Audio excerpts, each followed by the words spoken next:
Kaixo, azalduko ditugu Moodleko foroak.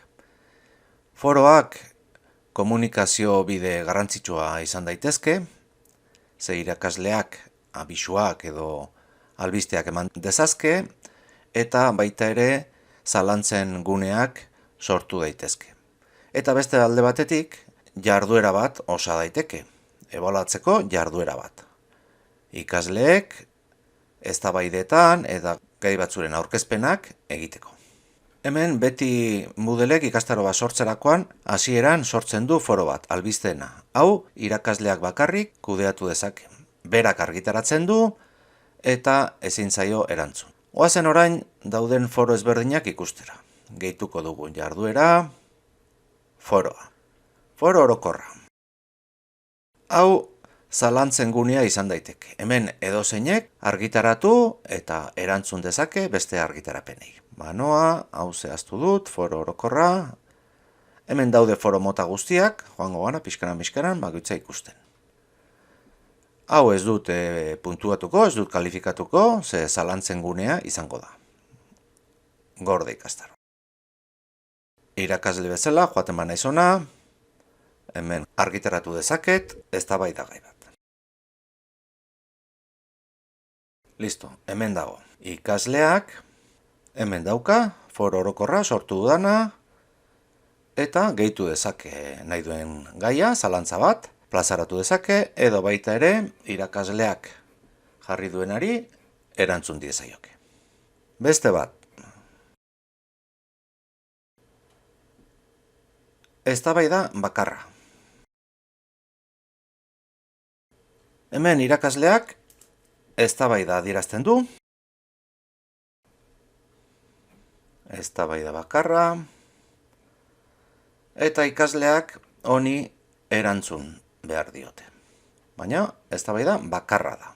Mugatua. Gorde, ikasleek horrela ikusiko dute, sartu, eta hemen dago planteatuta eztabaida, beraz, ikasleak egin behar duena da, erantzun. Hurrengo eztabaida mota.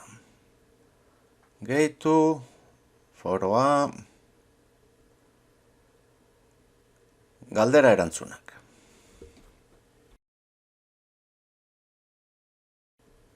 Hemen, irakasleek galderak egin ditzakete, eta ikasleek galdera hoiei erantzun. Bai, eskatzen duena da, ikasleak lehenengo galdera horri erantzun behar dio, besteen erantzunak ikusi aurretik.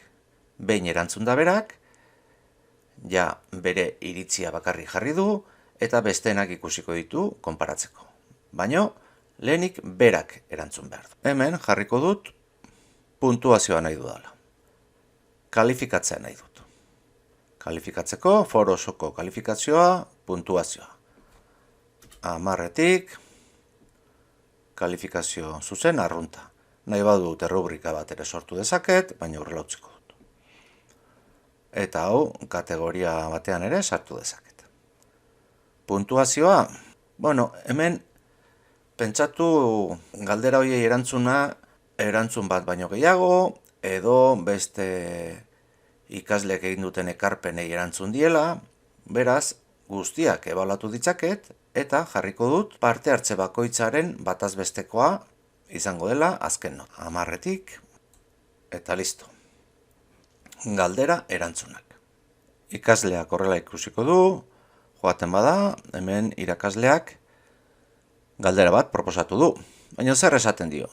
Lehenengo berak erantzun behar diola, besteen erantzunak ikusi aurretik. Bera joango da ona, eta erantzungo du. Eta azken aukera, pertsona bakoitzak eztabaida bat bidaltzen du.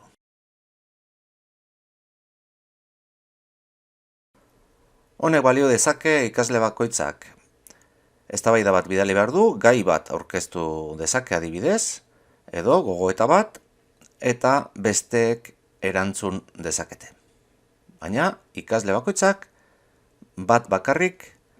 gai bat bakarrik aurkeztu dezake.